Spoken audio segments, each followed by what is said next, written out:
여러분 혹시 최근에 누군가가 나에 대해 사실도 아닌 이상한 소문을 내거나 SNS나 카톡방에서 나를 향해 억울한 오해와 비난을 쏟아내서 밤잠을 설친 적이 혹시 있으십니까? 요즘 세상을 보면 기술은 발달해서 클릭 한 번으로 지구 반대편과 소통하는데 정작 사람들의 마음은 조그만 악플 하나, 오해 섞인 말 한마디에 순식간에 지옥으로 변하곤 합니다. 억울한 누명을 쓰거나 공격을 당하면 우리는 본능적으로 혈압이 오르고 복수심이 불타오릅니다. 내가 힘만 있으면 당장 가서 똑같이 갚아줄 텐데 어떻게든 복수를 해서 매운맛을 한번 보여주겠다. 이것이 솔직한 우리 인간의 마음이라고 할 수 있습니다.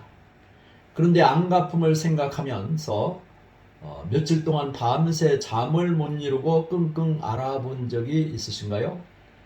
정작 나를 괴롭힌 그 사람은 아주 잠을 잘 자고 있는데 나 혼자 억울함에 복통을 앓고 잠을 설치게 됩니다. 결국 누군가를 향한 분노와 복수심은 상대를 찌르기 위해 내가 먼저 뜨거운 숯불을 손에 쥐고 있는 것과 같습니다. 상대가 타기 전에 내 손이 먼저 까맣게 타들어가는 것을 깨닫게 되는 것이죠. 오늘 우리는 이 분노의 악순환을 끊고 억울한 비난 속에서도 내 영혼을 건강하게 지켜내는 비밀을 찾아보고자 합니다. 그래서 오늘 나눌 이야기의 제목은 억울함의 감옥의 열쇠, 비난 속에서 신의 소리를 듣는 법, 비난 속에서 하나님의 소리를 듣는 법입니다. 이 이야기를 다룰 때 떠오르는 인물이 있습니다. 오스트리아의 유대계 정신과 의사인 빅터 프랭클 박사입니다. 그는 제2차 세계대전 당시 나치에 의해 인간의 존엄성이 완전히 파괴된 지옥 중의 지옥 아우슈비츠 강제 수용소에 갇혔습니다. 부모와 아내, 형제가 모두 가스실에서 목숨을 잃었고 그도 역시 언제 죽을지 모르는 극한의 공포 속에 던져졌습니다. 그곳에서 사람들은 이름 대신 팔뚝에 새겨진 번호로 불렸고 빵 한 조각 때문에 서로를 비난하고 헐뜯게 되었습니다. 나치 감시원들은 수용자들에게 온갖 모욕과 폭언, 억울한 매질을 일상적으로 가했습니다. 그 참혹한 현장에서 빅터 프랭클 박사는 인간의 심리를 깊이 관찰했습니다.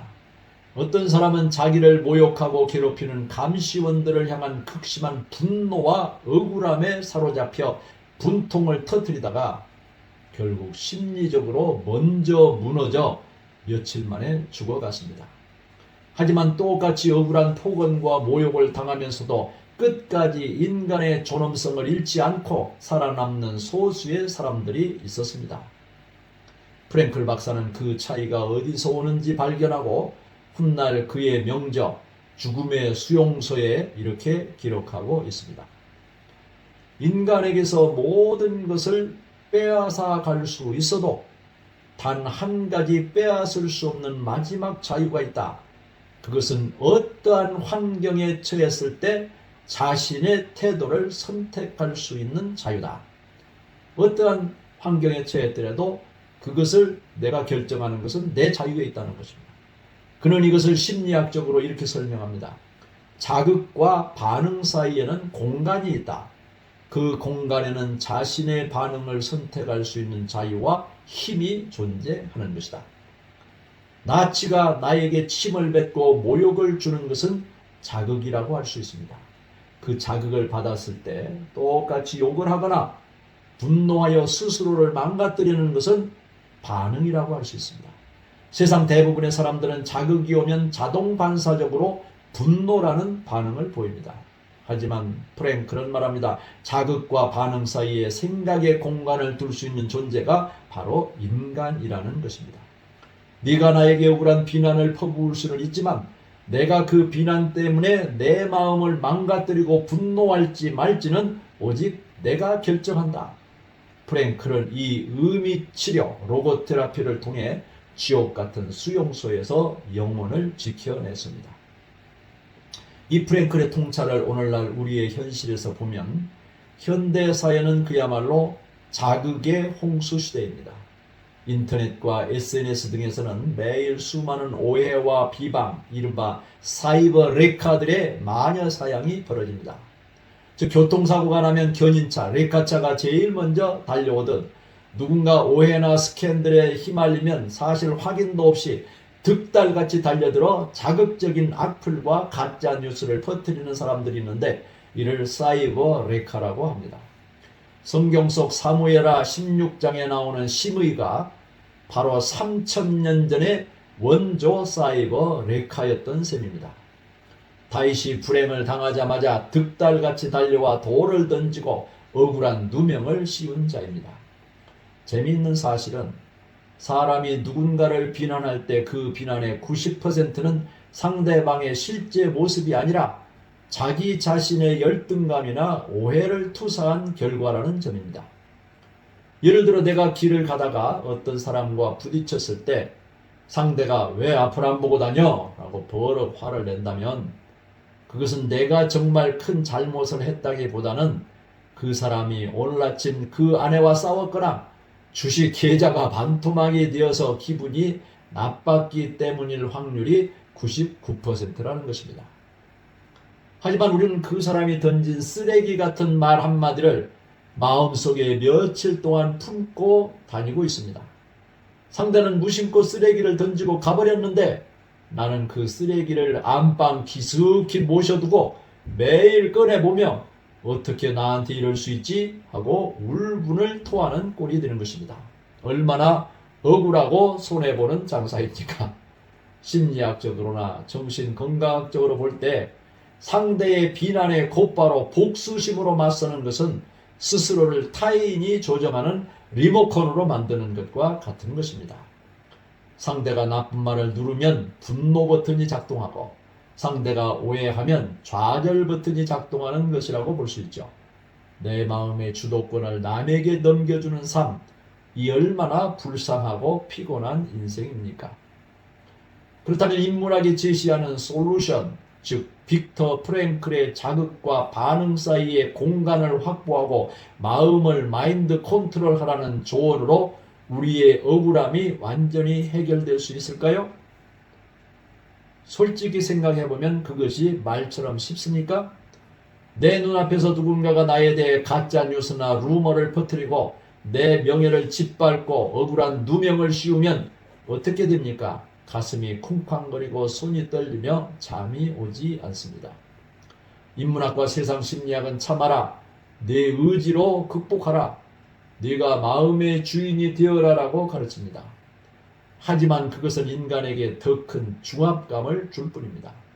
억울해 죽겠는데 참으라고 하니 속병, 화병만 납니다. 세상의 지혜는 인간의 깊은 부패성과 억울함 앞에 무너지는 인간의 근원적 한계를 해결해 주지 못하는 것입니다. 우리에겐 단순히 참는 의지를 넘어 그 억울함과 비난마저도 내 삶의 영적 양약으로 바꾸어버리는 더 거대하고 완벽한 능력이 필요한 것입니다. 성경에는 이 억울함과 비난의 문제를 기가 막히게 풀어낸 한 인물이 등장하고 있습니다. 바로 이스라엘의 다윗 왕입니다. 사무엘하 16장의 상황은 다윗 인생에서 가장 비참하고 억울한 순간이었습니다. 자신의 친아들 압살롬이 반역을 일으켜 왕위를 빼앗았고 다윗은 신발도 신지 못한 채 울며 예루살렘을 탈출하여 도망치고 있었습니다. 평생 나라를 위해 헌신했던 왕이 아들에게 배신당하고 쫓겨가는 그 길, 마음이 찢어지는 고통의 순간이었습니다. 그런데 그 절망적인 순간에 사울의 친족이었던 시므이라는 사람이 나타납니다. 시므이는 도망가는 다윗과 그의 신하들을 향해 먼지를 날리고 돌을 던지며 저주를 퍼붓습니다. 피를 흘린 자여, 비루한 자여, 가거라 가거라, 여호와께서 사울 족속의 모든 피를 내게로 돌리셨도다. 여러분, 이것은 지극히 가짜 뉴스이며 억울한 누명이었습니다. 다윗은 사울의 피를 흘린 적이 없었고 오히려 사울을 몇 번이나 살려주었던 사람이었습니다. 인생의 가장 아픈 시기에 억울한 누명과 돌멩이가 날아온 것입니다. 이때 다윗 곁에 있던 호위 장군 아비새가 분노를 참지 못하고 칼을 빼들고 말합니다. 왕이시여, 이 죽은 개 같은 자가 어찌 내 주 왕을 저주하리이까? 청하건대 내가 건너가서 그의 머리를 베개하소서. 얼마나 속 시원한 제안입니까? 다윗에게는 지금 당장 시므이의 목을 벨 수 있는 칼과 권력, 힘이 있었습니다. 그러나 이때 다윗이 보여준 반응은 우리에게 참 좋은 기감이 됩니다. 성경 사무엘하 16장 10절 11절에 왕이 이르되 그가 저주하는 것은 여호와께서 그에게 다윗을 저주하라 하심이니 네가 어찌 그리하였느냐 할 자가 누구겠느냐 하고, 또 다윗이 아비새와 모든 신하들에게 이르되 내 몸에서 난 아들도 내 생명을 해하려 하거든 하물며 이 베냐민 사람이랴. 여호와께서 그에게 명령하신 것이니 그가 저주하게 내버려 두라. 여러분, 여기 다윗을 보십시오. 다윗은 지금 자기를 향해 돌을 던지는 이 시므이라는 사람을 본 것이 아닙니다. 시므이의 악의에 집중하는 것이 아니라 그 상황마저도 허용하고 계신 그 뒤에 하나님의 손길을 본 것입니다. 다윗은 생각했습니다. 내가 지금 비참하게 쫓겨가는 것도, 저 시므이가 나를 향해 저주하는 것도 하나님의 허락 없이는 일어날 수 없는 것이다. 하나님께서 저 비난을 통해 나의 교만을 꺾으시고 나를 돌아보게 하시는 것이다. 다윗은 복수할 힘이 충분히 있었지만 복수의 칼을 빼지 않았습니다. 자극이 왔을 때 분노로 반응하지 않고 그 비난을 하나님 앞에서 자신을 돌아보는 영적 계기로 삼았습니다. 이것이 바로 하나님의 주권을 믿는 자의 위대한 태도인 것입니다. 결국 다윗은 이 억울함을 하나님께 맡겼고, 하나님께서는 다윗의 왕위를 다시 복원시키시며 그의 삶을 가장 영광스럽게 높여주셨습니다. 이 다윗의 모습은 약 1000년 뒤에 오실 예수 그리스도의 완벽한 그림자였습니다. 예수님은 아무런 죄가 없으셨지만 침뱉음을 당하셨고 억울한 누명을 쓰셨고 채찍에 맞으시고 십자가에 못 박히셨습니다. 그분은 당장 하늘의 천군 천사를 불러 자기를 모욕하는 자들을 쓸어버릴 힘이 있으셨습니다. 하지만 예수님은 십자가 위에서 어떻게 반응하셨습니까? 아버지, 저들을 사하여 주옵소서. 자기들이 하는 것을 알지 못함이니이다. 예수님은 억울한 비난과 폭력 앞에서도 복수의 칼을 빼지 않으시고 도리어 그 억울함을 온 인류를 구원하시는 사랑과 용서의 통로로 승화시키셨습니다. 사랑하는 여러분, 인문학자 빅터 프랭클은 자극과 반응 사이에 인간이 선택하는 공간이 있다고 말했습니다. 중요합니다. 그러나 예수 복음은 거기서 한 걸음 더 나아갑니다. 자극과 반응 사이 그 공간에 바로 예수 그리스도가 계십니다. 우리가 내 힘으로 참으려고 하면 속병이 납니다. 하지만 나에게 억울한 오해나 악플, 비난의 돌멩이가 날아올 때 그 자극과 나의 반응 사이에 십자가의 예수님을 모시면 기적이 일어납니다. 사도 베드로는 억울한 고난과 비난 앞에서 우리가 따라야 할 예수님의 뜻에 대해 이렇게 분명히 말씀하고 있습니다. 이를 위하여 너희가 부르심을 받았으니 그리스도도 너희를 위하여 고난을 받으사 너희에게 본을 비춰 그 자취를 따라오게 하려 하셨느니라. 그는 죄를 범하지 아니하시고 그 입에 거짓도 없으시며 욕을 당하시되 맞대어 욕하지 아니하시고 고난을 당하시되 이역하지 아니하시고 오직 공의로 심판하시는 이에게 부탁하시며. 이것이 바로 나를 향한 예수님의 뜻이자 그분이 우리에게 보여주신 삶의 본인 것입니다. 예수님은 억울하게 욕을 당하셨지만 맞대어 욕하지 않으셨고 고난을 당하셨지만 복수의 칼을 빼들지 않으셨습니다. 오직 공의로 심판하시는 하나님 아버지께 모든 억울함을 이탁하셨습니다.